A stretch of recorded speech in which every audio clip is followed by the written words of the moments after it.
Bueno, doctor Fernando Alonso Barahona, un saludo muy cordial, un saludo para usted y para las personas que nos escuchan. Muchísimas gracias por disponer de su tiempo. Sabemos que tiene una agenda muy apretada, una agenda cultural y también, me imagino, laboral compleja. Y sabemos pues la situación que está pasando en este momento Madrid y España con el coronavirus, que también afecta las dinámicas de horario, de trabajo. Entonces, de verdad, Así es, pero bueno, vamos tirando, intentamos sobrevivir con buena fe y con buen entusiasmo. ok, aquí tenemos un fondo, una película de Ben-Hur. Mítica, Ben-Hur, sí. Un Una de las clásico del películas cine. más famosas y más míticas de la historia del cine. Sí, protagonizada por Charlton Heston y pues que usted ha tenido la oportunidad pues de escribir, de tener correspondencia, de escribir bastante sobre él, ¿no? Sí, Charlton Heston. Yo he publicado 2 libros sobre él, los 2 primeros que se han publicado en España. El primero en el año 92, que era un libro más de fotografías, película a película, y luego ya en el año 99, pues una biografía más completa, con texto, donde pues examinaba toda su aportación, todas sus grandes interpretaciones, el cine histórico, y pues por la editorial pues pude contactar con él y la verdad es que durante años pues mantuve correspondencia, le dimos los libros, él me comentaba algunos temas, incluso llegué a hablar por teléfono con él cuando estuvo en España en 1999 la última vez para rodar El Camino de Santiago, una de las series, la última serie que realizó en España. Y vamos, sí, conservo como un tesoro pues esas cartas, que son 20 o 25, con cortas, pero con temas personales que va comentando. Me dice que su español no es muy fluently, pero que, bueno, que va entendiendo lo que va contando en el libro, porque él estuvo muchas veces en España con el CID, con Marco Antonio Cleopatra, que la dirigió aquí en tierras españolas, y es una persona muy ligada a España. Claro que sí. Pero doctor Barahona, digamos, devolvámonos un poquito en el tiempo. Usted pues es abogado, ¿cierto? Trabaja, Sí, digamos, allí entiendo, en la ciudad de Madrid. Y bueno, sí. ¿cómo llega usted a aficionarse por el cine, ¿no? ¿Cómo llega usted a descubrir este amor, esta pasión por el cine? Bien, el cine y la literatura siempre han sido mis pasiones desde pequeño, escribir, por eso he podido después pues escribir teatro, poesía o novelas y yo siempre me recuerdo con esa afición por el cine, por las historias, por vivir, por escribir. Eso desde muy pequeño y además mi educación sentimental pues es del cine clásico porque quizás porque en mi época en los finales de los años 60, primeros 70, cuando yo tenía 8, 10 o 12 años, no había grandes películas o porque mis padres me llevaron a ver otras. Pero yo recuerdo como las primeras películas que vi en mi vida, precisamente Ben-Hur, Los 10 Mandamientos, El Cid o El Álamo, que son películas todas hechas antes de nacer yo. O digamos en la televisión, que recuerdo un ciclo dedicado a Tyrone Power con El Signo del Zorro, película que me encantó en su momento y que me ha seguido encantando. Y ahora veo que más o menos ha sido fiel a gran parte de esos gustos, que son mis primeros recuerdos de cine, porque realmente las películas que se estrenaban en aquel momento, salvo Oliver, el famoso musical de Carol Reed, Proceso a Jesús, una película española de Sáenz de Heredia, que son de los 70 y que sí que recuerdo haber visto en el estreno, todos los demás han sido clásicos hechos antes de que yo naciera, pero parece que forman parte de mí. Esa es la magia del arte y es sin duda la magia del cine. Claro que sí. Y doctor Barahona, no solamente, digamos, usted es un amante del cine, sino que usted es un referente pues para todas las personas que estudian a Julián Marías. Y no solamente Julián Marías, sino específicamente el tema del cine en Julián Marías. Pero cuéntenos un poquito cómo llega usted a acercarse también, digamos, a este conocimiento del cine en Julián Marías, a su filosofía. ¿Cómo se da Sí, este proceso? como también aparte del cine, la literatura, también la filosofía siempre me ha interesado. Yo estudié a Ortega pues, en los años no de la universidad, porque yo he hecho Derecho, pero sí antes, porque siempre me gustaba la filosofía, era obligatoria en uno de los cursos, en bachillerato y en COU, y luego yo seguí pues leyendo mucho más sobre el tema. Entonces descubrí a Julián Marías, pues los artículos de periódico, él hacía terceras en ABC y me matriculé en uno de los cursos que él realizaba, Filosofía y Cristianismo, allá por el año 88, y allí pues le pude conocer personalmente y asistir a todo un curso completo que realizaba en aquella época. Y a partir de ahí pues fui profundizando, fundamos en su momento, en aquellos finales de los años 80, la Asociación de Amigos de Julián Marías, con algunos amigos suyos veteranos, con otras personas que amaban su obra, y por eso pues pude acceder directamente a él. Y al acceder coincidió con mis primeros pasos en la escritura sobre cine, en la escritura sobre pensamiento, y me atreví con su autorización pues a escribir esa antropología del cine, que realmente yo creo que sigue siendo uno de mis libros más completos, pero es uno de mis primeros libros. Curiosamente, cuando veo todos aquellos, ese es mejor que los otros primeros que escribí. Ahora a lo mejor lo haría mejor ese, pero realmente me sigue valiendo. Y uno de mis timbres de honor también fue que cuando hicimos la presentación en la Casa de Soria, en Madrid, acudió Julián Marías y además me escribió una nota señalando que le había parecido interesante. La tengo también como un tesoro en mi biblioteca, donde dice: me ha parecido muy interesante esa idea que hace usted, esa antropología del cine, que él llegó a desarrollar a medias. Él escribe Imagen de la vida humana, que son varios ensayos, y en uno de ellos pues dice: de repente descubrí que podía hablarse, establecerse una antropología y una metafísica a partir de las películas, porque las películas son escorzos de vida humana. Lo que yo hice en ese libro, y después he desarrollado en otros artículos, es tratar de ver estas grandes películas como esa forma de interpretación de la vida humana, que al fin y al cabo también se hace a través de las novelas. Pues aquí las películas son novelas en movimiento, son historias en movimiento sobre personas, son vidas de alguna manera. Por eso las auténticas mejores películas, tanto para Julián Marías como las que yo después he ido descubriendo, son aquellas que están vivas, no tanto las que puedan tener una perfección literal o formal, sino aquellas que tienen vida. Probablemente más que buenas o mediocres películas, hablamos de películas vivas, de películas permanentes, de películas emocionantes, o de aquellas que pasan de una manera fría por nosotros. Esa fue mi manera de conectar con Julián Marías, y ya hasta su muerte pues sí que mantuve una cierta relación, sobre todo en esas entrevistas en su casa y en ese libro. Luego ya recogimos también, con su permiso, pues los artículos sobre cine, recopilando en un libro que se llamaba El cine de Julián Marías, que nada más que pudo salir el primer tomo por dificultades con la editorial, porque yo pretendía hacer pues una visión muy ambiciosa, de tal manera que todas las películas que él había visto formaran como una historia del cine. No según la fecha de realización del artículo, de escritura del artículo, sino fecha de la película. Entonces el libro, este primer tomo, recogía desde las películas de los años 30 hasta el año 65. Películas, aunque los artículos hubieran sido escritos hace 30 años o hace 10 años, pero sobre ese tema faltó. Me hubiera faltado el segundo y el tercer tomo, porque Julián Marías realmente tiene centenares de artículos sobre cine, no sobre críticas, porque él no era crítico. A mí tampoco me gusta decir que soy crítico, sino que él escribía sobre lo que quería, sobre lo que le gustaba, y además siempre junto a ese amor por el cine, pues deslizaba una cierta interpretación filosófica o histórica o social, que es realmente lo que más nos maravilla al leer esos artículos hoy en día. Usted apuntó ahorita que Julián Marías realmente no llega a completar su antropología cinematográfica, sino que apenas da como unas pistas, ¿verdad? Digamos, sí, efectivamente, en Imagen de la vida humana, que es el libro donde más lo desarrolla, pero después pues no lo tiene. Por eso esa idea mía de continuidad, pues me encantó que a él le pareciera bien y que me lo pusiera por escrito y que fuera la presentación, porque ahí se desarrollaba un poco más. Él se puede decir que esa antropología del cine se va viendo en los artículos, porque hay artículos, hay uno de ellos pues que habla de la novela Doña Inés de Azorín, y que es como una cámara que está puesta y que va desarrollando, va describiendo los acontecimientos. Otro sobre el mirador de Soria, y dice: aquí estoy mirando la realidad, es casi como si fuera la cámara de una película. Y realmente así es el gran cine clásico, ahí se pone la cámara y uno va viendo la historia. Es decir, él continuamente en sus artículos pues no son de una erudición cinematográfica que hoy nos pueda resultar más aburrida, sino que son apasionantes, porque amando el cine, es decir, tratan sobre cine, no sobre otros temas, pero siempre aprovecha para hacer una interpretación un poco más amplia, para enmarcarla o incardinarla en lo que es su filosofía.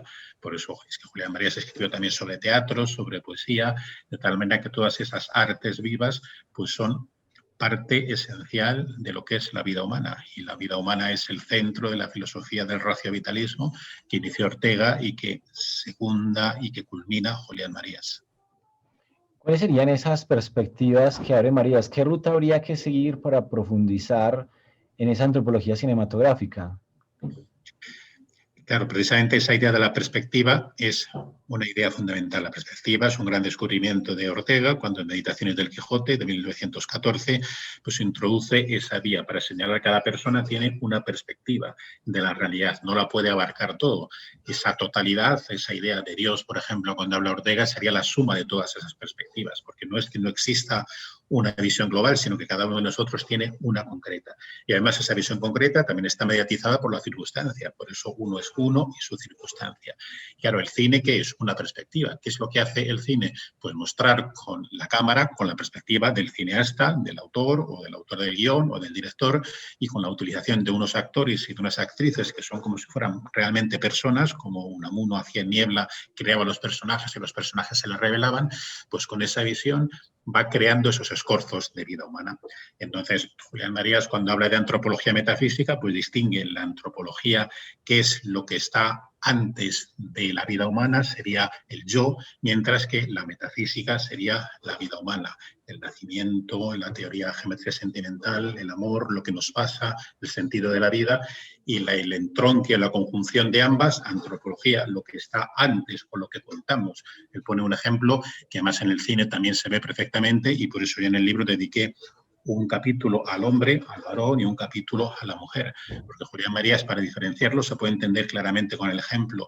Dice, cuando nosotros hablamos de Ortega o de Aristóteles, pues hay cosas que damos por supuestas. Decimos que es hombre o mujer. Si es hombre, pues sabemos que es mortal, sabemos que tiene 2 brazos, que tiene una serie de características físicas. Eso es lo que no podemos renunciar porque nos viene dado. No tenemos alas, no somos un elefante, tenemos unas categorías que ya están previstas. Y además vivimos en una época, que eso también es fundamental, por eso la época trasciende y completa lo que es la vida humana. Y con esas limitaciones, que es la estructura de lo que somos, nuestro envejecimiento, nuestro conocimiento, y con esa estructura histórica es con lo cual nosotros podemos hacer nuestra vida. Y eso es lo que Ortega y Julián María llaman la teoría general de la vida humana.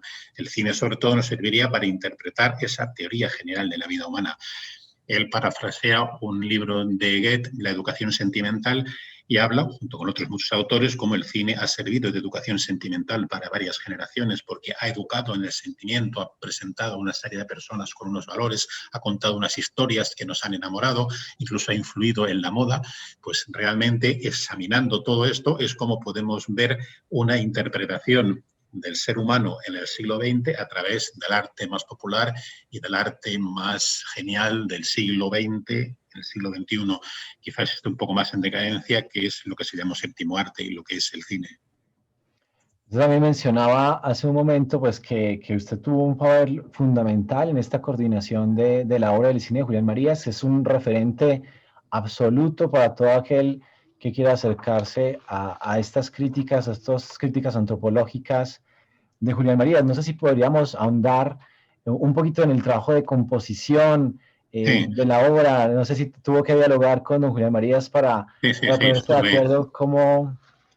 Sí, estuve en su casa y además me proporcionó uno de los 2 libros. Había 2 libros editados que eran Visto y No Visto, editados en los años 70, donde recogían pues, todos los artículos en la Gaceta Ilustrada, en ABC, hasta el año 70-72. Y después los demás, pues había que recopilarlos de las revistas. En ABC y en blanco y negro, sobre todo, pues yo tenía recopilados muchos, él me dio algunos otros para formalizar todo lo que era el libro. Yo, en un principio, dado que a lo mejor era más comercial y además más barato para la editorial, la idea original era hacer como una antología del cine según Julián Marías y escoger, pues en esa visión histórica, pues los mejores artículos, de tal manera que se viera la evolución del cine. Pero él, la verdad es que la idea le gustó mucho y dijo, no, ya, dado que lo hacemos y que se quedó incompleto con Visto y No Visto en los años 70, vamos a sacarlos todos, porque no los sacamos todos. Y entonces decidimos, porque él estuvo de acuerdo con ello, que era una idea original, que la pena es que no se pudiera completar con el segundo tomo, que es, en vez de poner artículo fecha a fecha, de tal manera que coincidieran en el tiempo, pues no sé, Lo que el viento se llevó, El Cid o El puente de Waterloo con el último estreno, que no tienen nada que ver, pero que a lo mejor se escribieron pues en el momento, pues Julián Marías en los años 60 y 70, pues veía reposiciones, que entonces eran muy comunes, y veía las películas que se estrenaban, y en los años 80, cuando hace las críticas en ABC, pues igual, a lo mejor dice, pues esta tarde he visto en la televisión pues esta maravillosa película de Greta Garbo, de Ingrid Bergman, y al día siguiente pone un estreno. Entonces, como eso es lo tradicional, que es recopilar los artículos por fecha, yo le propuse y él aceptó lo que comentaba antes, que tratáramos de expresar en ese libro la historia del cine, pero por el propio cine, de tal manera que empezáramos por las películas mudas que le había comentado hasta llegar a las películas de los años 80. Y lo único que nos quedamos en el año 65, hasta El tormento y el éxtasis, que creo que es la última película que aparece en ese tomo del cine de Julián Marías, donde están todos los artículos sobre películas que escribió él, películas filmadas desde el año 24-25, con las primeras películas de Charles Chaplin que a él le encantaban, hasta El tormento y el éxtasis, o Doctor Zhivago, del año 65-66, con independencia de que el artículo hubiera sido escrito en el año 70 o en el año 93. Hubiera faltado el segundo tomo con todas las películas contemporáneas. Eso pues está recopilado y a lo mejor en algún momento, si alguna editorial estuviera interesada, pues se podría volver a sacar, porque realmente sería un auténtico monumento de lo que es la visión de la historia del cine, a través de un filósofo enamorado del cine, como escribió Alfonso Vasallo. A Julián Marías le encantaba el cine, y eso se nota, no es ese pensador o ese intelectual que ve el cine desde fuera, a veces con displicencia, como si fuera un arte de entretenimiento, que eso les ha pasado a otros escritores o filósofos que parece que se acercan a las películas como si fueran solamente de entretenimiento. A él no. Él, que hablaba de tú a tú con Platón, con Aristóteles, con Kant y con Heidegger, escribiendo y reflexionando sobre su obra, pero sin embargo al cine le gustaba el cine en estado puro, es decir, sobre todo el cine americano, también el cine español europeo, pero el cine narrativo, no un cine presuntamente filosófico de grandes temas que me consta que le aburría. Decía, no, es que Cantando bajo la lluvia, o El manantial, o Duelo al sol, o Casablanca, son películas de cine extraordinarias, porque nos encontramos ante un arte nuevo, y el arte es eso, el arte no es tratar de filmar la crítica de la razón pura o hacer una película etérea sobre el sentido de la vida. Eso no sigue las normas del séptimo arte que inventaron Griffith, Chaplin y DeMille a principios del siglo XX. Eso es importante porque Julián Marías es uno de esos pocos pensadores, por eso es tan contemporáneo hoy en día, porque esas películas son extraordinarias. Si no le gustan películas de arte y ensayo, películas más extrañas que se apartan de lo que es el genio del cine. Él diferenciaba y cuando iba al cine quería ver cine en estado puro. Es corto y de vida humana, y no la traducción de la metafísica de Aristóteles, porque para eso está el libro y porque probablemente no se pueda llevar al cine la metafísica de Aristóteles, y si la haces, pues fracasarás. Usted mencionaba, digamos, los problemas editoriales para sacar el segundo volumen y la dificultad, digamos, para publicar estos textos, ¿no? Por ejemplo, aquí tengo Visto y no visto, el volumen 1. Sí, esos son los dos volúmenes de los años 70, sí. Exacto, y también hay obras de Marías que no se han vuelto a publicar, ¿no? Obras muy importantes. Estoy pensando, por ejemplo, en Antropología Metafísica, no sabría decir de qué año es la última edición, o quizá incluso Felicidad Humana. Yo quisiera preguntarle a qué se puede deber, digamos, estas dificultades editoriales para que se vuelvan a editar estos volúmenes tan importantes.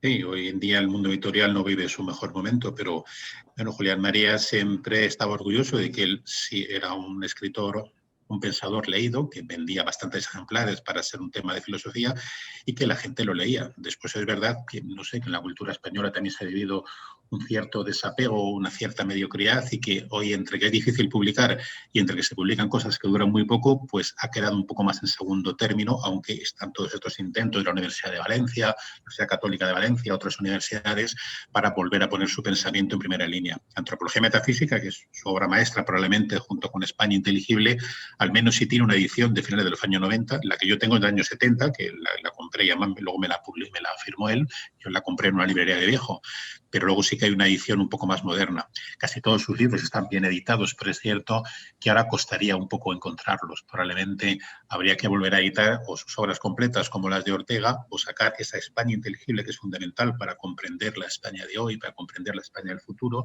esa Antropología Metafísica, o los libros clásicos de Introducción a la Filosofía e Historia de la Filosofía. Es verdad que Historia de la Filosofía siempre ha sido un bestseller porque se ha estudiado por muchos estudiantes de universidades durante muchos años, y desde 1942 o 43, cuando se publicó, hay docenas de ediciones.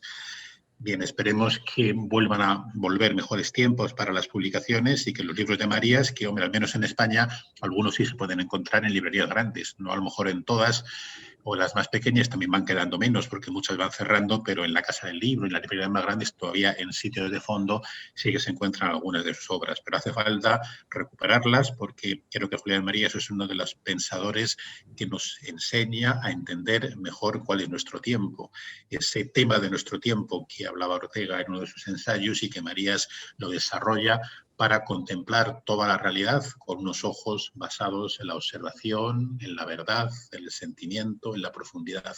Por eso Julián Marías es un autor que realmente penetra en nuestro interior, aparte de lo fenomenal que escribía, porque tiene un estilo pulcro, delicado, exacto, no es barroco, es perfectamente inteligible como Ortega, no es un escritor oscuro y sabe entender perfectamente y hacerse entender con su escritura, con su literatura, con su filosofía. Muchas gracias, doctor Fernando. Otra pregunta. Nosotros conocemos las críticas que empieza a escribir don Julián Marías allá por la década de los 60, 1962, cuando empieza a escribir en la Gaceta Ilustrada, termina de escribir en la Gaceta Ilustrada en el 82, luego vuelve a escribir en el 87, en blanco y negro, durante casi 10 años. Pero bueno, ¿cómo saber el cine que veía Marías, digamos, desde su época de niñez o adolescencia hasta los 60? ¿Cada cuánto iba al cine? ¿A qué cine iba? ¿Qué películas veía? ¿Es posible tener algún tipo de información sobre esto? Y sobre todo, por ejemplo, ¿qué reflexiones eso le suscitaron? Parecería que si no lo escribió, pues es muy difícil acceder a ello, ¿no? Sí, probablemente eso ya no lo escriba ahí las fuentes o las personas que le conocieron, y que haya algunos que les he conocido yo también en la Universidad Católica de Valencia, en varias conferencias, gente que estuvo con él mucho más joven en sus últimos tiempos, y en su memoria, los 3 tomos que tiene de Una vida presente, donde va contando pues cómo acompañaba a Ortega algunas veces al cine, porque Ortega no llegó a descubrir tanto el cine, le gustaba un poco menos que a Julián Marías, pero en algún momento pues iban a ver algunas de las películas y le acompañaba sobre todo en los años 30. Y ahí hay todavía pocas referencias cinematográficas. Él, Julián Marías, descubre también el cine, pues de los años 40, pero todo lo que escribe está publicado, porque si no sería inédito. Él sí tenía oportunidad de publicar de una manera irregular, porque en los años 40 todavía no tenía acceso a los periódicos, pero a partir de los años 50 ya escribe en ABC y por lo tanto ahí escribe sobre lo que quiere. De tal manera que cuando él escribe sobre cine es porque le apetece hacerlo en ese momento y probablemente porque llega una vez. Su obra tiene una coherencia considerable, porque empieza con la historia de la filosofía, como diciendo, para saber lo que tengo que pensar para poder escribir algo original, tengo que conocer la historia. Y él eso insistía mucho en no caer en lo que se llama adanismo, en pensar que uno se inventa las cosas. Es decir, yo me pongo a escribir y no leo lo que otros han hecho como si yo fuera original, como si fuera el primero. Eso a veces te puede hacer caer en el ridículo, porque si ya lo escribe otro, pues tú haz lo tuyo y trata de avanzar un poco más, pero no puedes comportarte como si tú inventaras la filosofía, inventaras el pensamiento, inventaras la crítica de cine. Entonces, él, la historia de la filosofía demuestra que conoce la historia. Después hace la introducción a la filosofía, que es ya con la metodología orteguiana de la razón vital, pues coloca todos los temas de antropología, de metafísica, del tiempo, del sentido de la vida, y es la introducción, todos los grandes temas. Y a partir de ahí, lo que hace es que los va desarrollando uno a uno en sus libros. Es tremendo y interesantísimo como una vez que tiene ese pórtico que es la introducción, pues va hablando de la antropología metafísica, de la vida humana, del sentido de la vida, de la teoría de las generaciones, de la felicidad, la mujer y su sombra. Es decir, todos los temas particulares, todos los capítulos de la introducción a la filosofía van a tener un desarrollo en un libro aparte. Y claro, uno de los capítulos es la imagen de la vida humana. Entonces, probablemente él, que empieza a ver las películas pues como un entretenimiento, como lo que es el cine, que es arte, industria y también entretenimiento, pues en un momento determinado, cuando llega a esa teoría de la vida humana y a esa imagen de la vida humana, es cuando ve que lo mismo que las novelas son fundamentales para entender la historia. Él decía, y es verdad, lo han corroborado muchos historiadores, que para conocer la historia no hay que solamente ver los hechos que acontecieron, que nos cuentan los narradores, sino que hay que ver la literatura de su momento. Podemos saber cómo era la España de aquel momento leyendo a Lazarillo Tormes, leyendo a Quevedo, a Góngora, a Benito Pérez Galdós, no para tomarlo al pie de la letra, puesto que eso son creaciones literarias, pero así vemos cómo era la vida común en aquel momento. Y es al llegar en ese instante cuando él decide escribir sobre cine. Es verdad que en los 3 tomos de Una vida presente pues no hay referencia a aquello. iría al cine cuando pudiera. En los años 40 pasó algunas dificultades económicas y cuando ya se consigue salir adelante, también tiene periodos que da clases en Estados Unidos y pasa algunos años o pasa algunos meses para dar clases en diversas universidades y luego siempre vuelve a España y se pone a escribir en aquel momento. Por eso le gustan mucho, en cuanto hay alguna película, alguna reposición, escribe muchísimo sobre películas de los años 30, 40 y 50, aunque sus artículos empiezan a escribirse en los años 60. Digamos que no llegó a sentir esa idea en su vida profesional, que era filosofía, profesional liberal, puesto que no estaba contratado por nadie ni trabajaba para una universidad en concreto, pero él, cuando vio que podía escribir sobre cine, pues se lanzó y era original porque pocos filósofos han hecho sobre cine. Pero por lo que podemos saber de él, y nos corroborarían estas personas que le conocieron y le trataron en sus últimos días cuando recordaba sus pensamientos, pues todos los estrenos de las grandes películas americanas, con Greta Garbo, con Gary Cooper, con John Wayne, pues eran las que le gustaban, todas las películas que enamoraban a muchas generaciones. Él había nacido en 1914, casi cuando se rueda El nacimiento de una nación, el cine ya había nacido, pero el cine como arte empieza en el año 14, en el año 15, por lo tanto su vida va entrando poco a poco en lo que es esa inmensa aportación del séptimo arte. Y también cuando va teniendo más tiempo, ya en sus años maduros, pues ahí veía muchas películas, según me comentaban las personas que estaban con él, pues sí que veía prácticamente una película todos los días, le gustaba ir mucho al cine y iba una vez por semana como mínimo y a veces 2 veces por semana. Algunas de estas personas le acompañaban y es con ellos con los que tuve ese privilegio de comentarles sus primeras impresiones. Pero todo lo que está escrito es lo que a él le gustaba y realmente en cuanto a cine no hay artículos perdidos porque él tuvo poder de convocatoria en su vida para todo aquello que consideraba interesante publicarlo. O sea, no hay artículos perdidos, sino que todo lo que conocemos pues está en esos tomos de una vida de visto y no visto, y luego los que yo recopilé, que algunos coinciden, porque en visto y no visto están todos los artículos uno por uno. Los que vio en aquel momento, sean de los años 30 o los años 70. En el cine de Julián Marías, publicado por Royal Books y coordinado por mí, pues se recuperan varios de ellos, todos los que son películas hasta el año 65 y las demás, pues la editorial es que desapareció, o sea, no que fuera problemas, es que pasaron años, tardó en hacerse, porque claro, costaba el segundo libro, aparte como Julián Marías continuaba en activo, claro, no se acababa nunca, porque la idea primero era un segundo tomo, pero es que cuando ya estaba preparado, porque llegó a estar preparado, es que ya casi había para un medio tomo más, un tomo gigantesco era poco comercial, porque siguió escribiendo casi hasta el final de su vida, de tal manera que como estaba en activo, pues no se iba a acabar nunca. Y luego la editorial entró en problemas, y al final desapareció, porque Royal Books desapareció y por eso no se pudo volver a hacer. No sé qué significa que en algún momento determinado pues alguna editorial pueda recuperarlo y sacar o los 3 tomos enteros o bien no una antología, sino una visión del cine a través de los artículos de Julián Marías, aunque no sea exhaustiva y no recoja absolutamente el 100% de los artículos. Usted mencionaba ahora esas personas que han tenido mucho contacto con Marías. No sé si es posible mencionarlas o, por ejemplo, me dijeron que Enrique González Fernández podrá ser Sí, una... efectivamente. Enrique González Fernández es la persona que yo conozco porque coincidió con él en los seminarios de la Universidad Católica de Valencia y es la persona que conozco. Luego él me habló de 2 personas más que iban con él y que le acompañaban cuando ya era bastante ya más mayor, ya con más de 80 años, pero vamos, mi principal fuente es Enrique González Fernández, que sí que le conozco personalmente y que sí que me ha hablado de ello. Los demás pues eran conocidos de él. Hay 1 o 2 personas nada más, no hay muchos que puedan sentirse o haber tenido ese privilegio de haber acompañado al filósofo. Yo sí conocí en los años 80 la Asociación de Amigos de Julián Marías, pues María Presentación de la Nuez, que era una persona que fue una de las fundadoras de la asociación, que era una de las asistentes a los cursos, de sus discípulas, que la recogía en el coche para llevarle al Banco de Bilbao donde daba las clases o para llevarle al sitio donde fuera, y ahí pues estableció una amistad notable con ella hasta el punto de que Julián Marías la cita en las memorias diciendo que eran esas personas, mujeres inteligentes, generación más joven, estaban siempre abiertas al conocimiento. Y además Marías le gustaba hablar, yo he estado con él, si no en una comida, en un café, aparte de su casa, y la verdad es que era fácil, una persona directa, que hablaba bastante y que era una delicia escucharle. Y no fueron demasiadas ocasiones, pero sí he tenido algunas. Entonces imagino que estas personas que iban a buscarle todos los días, que luego le llevaban, le traían, pues ahí había conversación, porque no se quedaba callado. Yo recuerdo en Vips, que es un establecimiento comercial de bares famoso en Madrid, pues ahí estuve pues antes de empezar el curso, pues nos reunimos ahí 4 o 5 personas cuando estábamos fundando la Asociación de Amigos de Julián Marías y estábamos ahí un rato hablando con él y era una conversación directa con la persona. Yo muy joven entonces, si alguien viera un filósofo, al discípulo de Ortega, allí en pleno conocimiento y hablando pues de temas interesantes en un café. Eso realmente es un privilegio. Total, un privilegio total.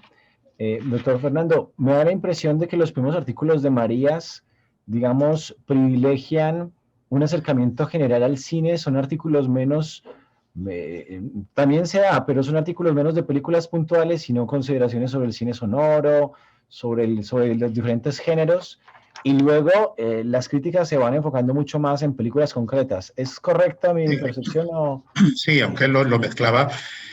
Por eso en el cine de Julián Marías, el primer capítulo, antes de entrar en las películas concretas, es una reflexión sobre teoría general del cine. Porque claro, eso ya se encuentra en la imagen de la vida humana o en Introducción a la filosofía, cuando él habla de interpretar la vida con las novelas o con las películas. Por lo tanto, hay artículos que reflexiona.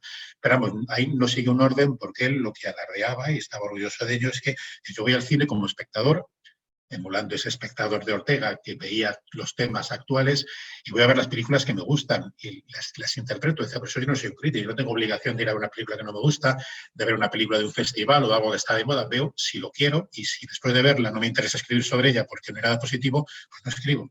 Por eso los artículos de Marías casi siempre son positivos. Alguno a lo mejor señala algún fallo, pero decía, es que yo me siento mejor escribiendo sobre lo que es importante, sobre lo que es interesante, porque yo mi misión no es dar a conocer las películas o ser el crítico de cine que habla de lo que se ha estrenado cada semana o cada mes, sino que yo tengo mi pensamiento, voy al cine también por placer y aquello que me interesa hablo de ello. Claro, si no me interesa porque me ha aburrido, me he dormido viendo la película o no es nada interesante, pues no escribo sobre ello. Cosa muy inteligente porque lo mismo que las novelas es sobre aquello que despierta su atención, sobre lo que no despierta, pues no. Aparte que él tenía siempre también esa mentalidad positiva, él era generoso, decía, pues o menos si una película es ofensiva, pues ¿para qué voy a escribir y para qué la voy a maltratar? No sé, también al fin y al cabo tiene su esfuerzo, tiene su arte, a mí me ha gustado menos, por eso casi todas son positivas. Entonces él escribe de lo que quiere, por eso una semana en los años 80, pues escribe sobre una película de Kim Vidor o sobre la reina Cristina de Suecia y al día siguiente sobre el Stein, escribe sobre El Padrino. Es decir, que no sigue ahí nada porque sigue con lo que le gusta y después todo. Por eso no se llegaron a recopilar, salvo visto y no visto, porque era como un divertimento, pero tan bien escrito que ahora forma parte de una visión importante del arte de nuestro tiempo, que él tuvo el mérito de verlo, de ver que el cine sí era el arte de nuestro tiempo. ¿Por qué? Porque había surgido en el siglo XX y porque en el siglo XX es el arte del siglo, porque es el que puede visualizar esa vida humana en películas, esos personajes que cobran vida. Él decía, y lo vemos cualquier persona que amamos el cine, aunque los actores hayan desaparecido, pues hoy vemos a Charlton Heston en Ben-Hur, a John Wayne en La Diligencia, a Centauro del Desierto, a James Stewart en Vértigo y están vivos. Como Greta Garbo, Marlene Dietrich o Jennifer Jones han cobrado vida, son eternos porque lo que crearon, esa vida humana vuelve a aparecer de una manera más viva que la novela, donde nosotros lo tenemos que inventar. El teatro lo vemos escrito, pero el teatro es más del instante, porque si el actor ha desaparecido, esa obra ya o la has filmado o ha desaparecido en lo que es la visión personal, mientras que el cine nos queda ahí. Y en el cine nos hace visualizar o crear nuevas vidas. Tenemos ese poder maravilloso que Unamuno expresaba en lo que decía antes, en Niebla o Pirandello, en 6 personajes en busca de autor, donde el cineasta pues, puede crear vidas humanas, puede sentirse demiurgo, puede sentirse creador, puede ver qué problemas tiene cada uno, llevarles a un desenlace. Es algo realmente maravilloso y al espectador le abre mundos nuevos. Realmente el cine es un nuevo mundo, es un mundo diferente, es una diversión en el sentido etimológico. Divertirse es diversidad, es abrir nuestro mundo no solamente a la realidad de nuestro trabajo o de nuestra vida cotidiana, sino abrirla a otras posibilidades artísticas. Esta es la magia del arte, por eso el cine es un arte si está bien hecho y se apela a nuestra emoción. El cine es emoción y sentimiento. Y Julián Marías pues, tiene el mérito de, siendo un filósofo serio, profundo, coherente, de haber sido capaz de amar el cine, de transmitir ese amor al cine desde la diversión también, desde el amor a lo que está viendo y no desde una crítica almibarada o estricta, donde parece que las películas importantes son solamente aquellas que tratan temas importantes. No, Cantando bajo la lluvia es una obra maestra, Un americano en París, o La fiera de mi niña, y no trata un tema gigantesco, porque es que eso ya lo trata la filosofía, y de lo que se trata es de ver que el cine tiene su propia capacidad artística, sus propios procedimientos, sus propios itinerarios. En eso realmente Julián Marías nos sirve para abrir muchos caminos.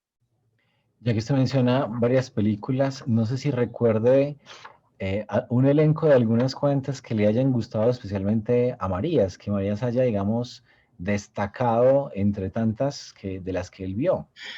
Sí, además en una entrevista que le hice yo también previa al libro, se publicó en la revista Cine y Más, pues cuando estuve en su casa, pues le hicimos una entrevista y yo le preguntaba por todas ellas. Me decía Greta Garbo era su actriz, una de sus actrices favoritas, y Kerry Cooper y John Wayne también. Le gustaban las películas de John Ford, por supuesto, La Diligencia, Casablanca, La Reina Cristina de Suecia, de Rubén Mamoulian, también películas españolas. Él recordaba Eloísa está debajo de un almendro, la película de Rafael Gil, que era un director que la apreciaba, un director literario que hizo muchas películas interesantes y que él también suele tratar bien. El Cid es una de las películas más importantes y que él ahí la destacó mucho en el año 62, cuando se estrena a finales del 61 y le dedica 2 artículos, 3 horas a la Edad Media. El Cid en aquel momento, que es una obra maestra de Anthony Mann con Charlton Heston, pues alguno la discutió, que si era más o menos fiel históricamente, que si era un western medieval, y ahí Julián Marías dijo, es que no hace falta que sea de estricta historicidad, es que el teatro de Shakespeare, el teatro del siglo de oro, no le estamos viendo una lección de historia, pero es una película con un personaje, Rodrigo Díaz de Vivar, que realmente pudo ser así, porque la interpretación de Charlton Heston es extraordinaria y él habla de esas 3 horas pasadas en la Edad Media que se le pasan como un suspiro. Esa película la da gran importancia. A Audrey Hepburn también le gustaba. Realmente los grandes clásicos americanos, Casablanca, Cantando bajo la lluvia, que ya lo hemos citado en numerosas ocasiones, eso lo va colocando en sus artículos, y en esa entrevista que yo le hice, que también la utilizo para Antropología del Cine, pues como a mí siempre me gustaba preguntar, ¿qué película te gusta de Gary Cooper o de James Stewart o Frank Capra, otro de sus directores favoritos? Qué bello es vivir. Todas estas pues le van llamando la atención, y una auténtica antología de lo que es el séptimo arte, que por otra parte coincide con gran parte de las películas que muchos amamos y que muchos nos han emocionado. Bueno, María, Hitchcock, también Vértigo, también una película que le encantaba. Gary Grant, otro de sus actores favoritos. Gary Grant y Spencer Tracy decía, es que son como amigos míos. Dice que yo, aunque no les haya conocido, pero al ver sus películas tan cercanas, estoy convencido de que llama a la puerta, está Spencer Tracy, y le invito a tomar café como si fuera un amigo de toda la vida. Y eso es que realmente es un ejemplo de cómo su crítica es cercana, porque dice, es que es un amigo mío, y es verdad, porque en aquel momento a ese cine que amábamos eran amigos nuestros. Veías a Gary Grant o a Spencer Tracy y le invitabas a casa, porque me hubiera tirado horas hablando con él, porque le he visto en tantas películas que es que ya su imagen me es familiar, tiene familiaridad. Por eso es una visión positiva, una visión que parte de ese título de El filósofo que amaba el cine, donde Alfonso Vasallo acierta en ese título al decir, pues era alguien que amaba el cine, no el que se acerca por obligación, porque es el profesor, porque le han encargado un libro y tiene que hacer una visión. No lo hace desde el amor, desde el cariño. Al fin y al cabo, la filosofía es el amor al conocimiento, pues amando el conocimiento, amando la belleza, amando el arte, pues puedes amar mucho más tus resultados. Ildefonso Rodríguez, que también en Valencia pues hizo la primera tesis doctoral, porque esa fue anterior a la de Vasallo, pues también se acerca a la visión antropológica, y ellos utilizaron casi todos los artículos que había, porque todos están disponibles, hay que buscarlos,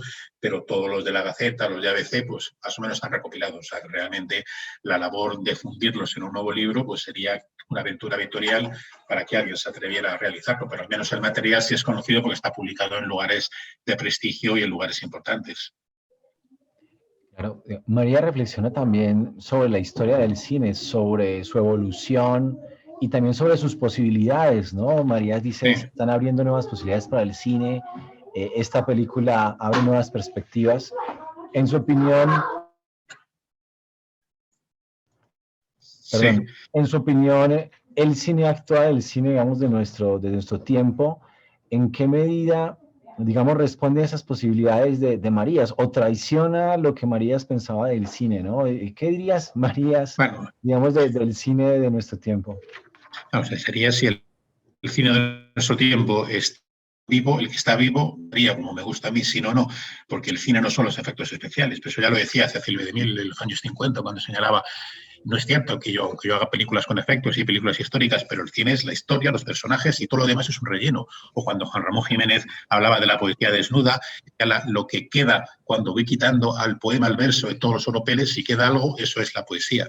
También el cine en estado puro es la imagen, pero la imagen también necesita el sonido. Por eso los más puristas que amaban el cine mudo, pues se quedaban ahí incompletos. Pero digamos que siempre habrá historias que contar, por eso habrá novelas y habrá películas, pero lo importante no es el efecto. Es más, el efecto en alguna ocasión versión, aunque es brillante, pero corta un poco esa cercanía. Hoy en día, cuando vemos La caída del Imperio Romano o El Cid, donde estaban todos los personajes reales, todas las personas, la verdad es que es mucho más emocionante que Gladiator o que las películas del Señor de los Anillos o de las películas con ordenador, porque Charlton Heston decía, es que yo fui allí, es que había 5.000 personas aclamando, era una cosa extraordinaria, yo tomé Valencia. Hoy en día, si se rodase, se rodaría con efectos de ordenador, que a lo mejor puede quedar muy brillante, pero que después, con el paso del tiempo, no es lo mismo. No es lo mismo haberlo vivido, y él decía, es que lo he vivido, o sea, es un acontecimiento extraordinario, porque ahí había 5.000 o 6.000 personas aclamándome y entramos en Valencia con todas las personas. O en La caída del Imperio Romano, donde Samuel Bronston, para la película de Anthony Mann, construyó unos decorados gigantescos, estaba todo entero allí. Eso no tiene nada que ver con los efectos especiales, donde tú ruedas en un estudio y todo lo demás son efectos de ordenador. Pues bueno, como juego brillante para determinadas películas está bien, porque todo eso es avance, pero para esa cercanía, para esa vitalidad, para ese verismo, eso sí que se pierde un poco, porque no es lo mismo haberlo vivido que no. En todo caso, al final, las películas, las novelas, la poesía, el teatro, si nos emocionan, pues da igual el tiempo en el que estén hechas. Un filósofo dijo, toda obra maestra se ha hecho esta mañana, no hay tiempo. Tan actual es Hamlet como la obra que estamos escribiendo. Y si es mediocre o no conecta con nosotros, pues da igual que haya sido hecha a principios de siglo o que se esté haciendo ahora con multitud de efectos especiales, porque no quedará nada. Lo que nos apasiona ahora del cine clásico, la ventaja es que el tiempo sí es un juez importante y hoy sabemos que estas cosas estamos hablando de ellas y tú pues tienes detrás el cartel de Ben-Hur, que además de vez en cuando pues ha estado poniendo en cines, o los 10 mandamientos que todas las Semanas Santas desde el año 56 se emiten en Estados Unidos. Probablemente veremos qué películas de las que hoy conforman la cartelera o Netflix o la serie de televisión pues dentro de 10, 15 o 20 años continúa, porque a lo mejor continuamos con las mismas porque son nuestros referentes. Pero bueno, siempre hay que tener esperanza para tener nuevos referentes, porque siempre hay historias que contar. ¿Por qué? Porque siempre hay vidas. Y cada vida es diferente a todas las demás, aunque tengan una cierta similitud, pero cada vida es única e irrevocable. Y eso es otro de los elementos en los que Julián María siempre entra, porque por ahí viene el valor de la vida humana, porque es irrevocable, porque es única. No es un cromo o un soldado de ordenador donde los quitas y los pones, sino que ahí si los quitas o los pones son personas de carne y hueso. Esa es la magia del ser humano y la magia del arte como imitación de la vida, porque el arte, como esa película de Tour Lachaise o de John Denestall, en sus dos versiones, el arte sí que es una imitación a la vida. Bueno, lastimosamente, por motivos de tiempo, ya tenemos que ir cerrando. Yo quisiera terminar ya con una última pregunta, pero créame que se me quedan muchas preguntas más que me gustaría hacerle. Y usted mencionaba ahora, bueno, Netflix, estas nuevas plataformas.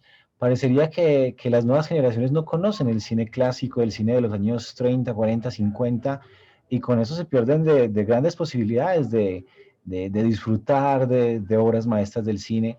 ¿Qué se podría hacer, digamos, a nivel didáctico para que las nuevas generaciones conozcan este cine? Que parecería que está condenado, perdóneme que sea un poquito cruel, parecería condenado a no ser conocido por los jóvenes. Estoy hablando de los adolescentes, de los jóvenes, de las personas, digamos, de 30 años para abajo, que no han tenido posibilidad de ver el cine y simplemente los tienen como nombres, ¿no? Como simplemente nombres de películas que existieron.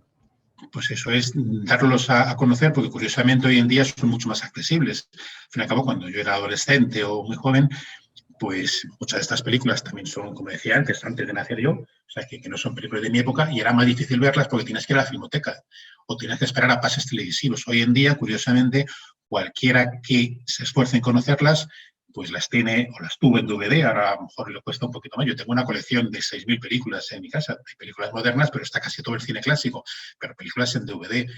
En alguna de las plataformas también hay bastante cine clásico, o sea que es relativamente fácil, mucho más fácil en todo caso que hace 30 años, porque hace 30 años, pues vale, de vez en cuando había reposiciones, pero hoy en día, aparte de la filmoteca, las películas están accesibles. Solamente hace falta despertar esa curiosidad, porque si la despiertas, pues muchas personas descubrirán que la época dorada del cine y el cine tal y como lo han amado muchas generaciones, pues probablemente no vuelva a vivir una época tan gloriosa como la que hubo desde el año 25 hasta el año 65. Ese es el siglo de oro, como hubo el siglo de oro en la literatura, después un nuevo siglo de oro en la generación del 27, en la generación del 98 en España, y es muy difícil que vuelva a coincidir tantas personas de tanta calidad.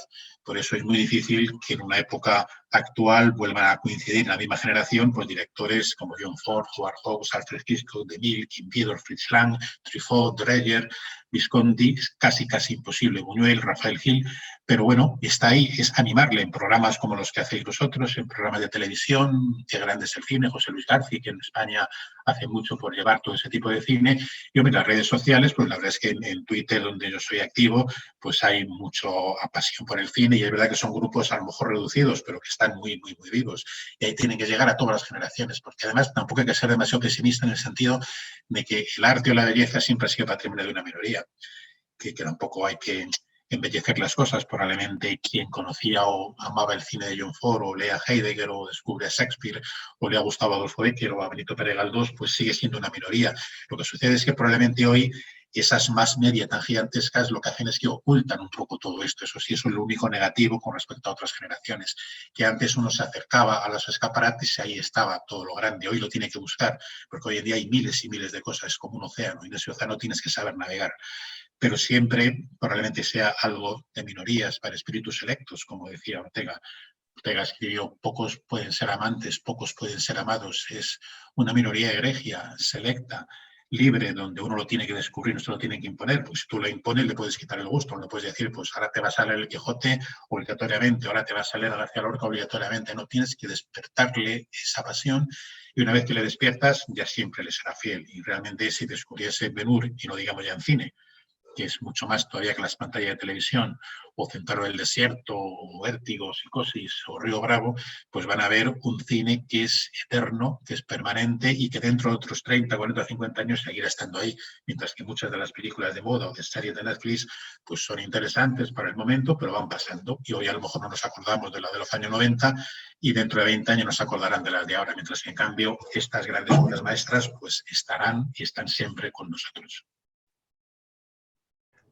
Claro, doctor Barahona, no, pues agradecerle mucho su tiempo, sobre todo su generosidad para compartirnos sus experiencias al lado de María, sus experiencias al lado del cine, de esa afición que también, digamos, contagia. Y bueno, realmente, Encantado realmente, de colaborar, y espero que puedas hacer muchos programas de este tipo, porque es así, sobre todo si después pueden llegar a generaciones jóvenes, pues ahí se descubre, y a lo mejor tienen la curiosidad por saber, pues voy a ver el Cid, o voy a ver que eso que oigo hablar de ellos en los libros, pero no lo he llegado a ver nunca. Pues es que lo busca y lo encuentra, que esa es la ventaja que va a tener sobre hace varias décadas, donde a lo mejor tiene que buscar ahí en la filmoteca o estar pendiente de las cadenas de televisión de si ponían alguna, porque si no, no estaban. Yo hay muchas películas que en su momento, con 20 años, pues las tenían en los libros, pero ha sido poquito a poco un cambio. Ahora sí que es más fácil verlas. Es más fácil si sabes dónde están y si las buscas. Si no, no, claro.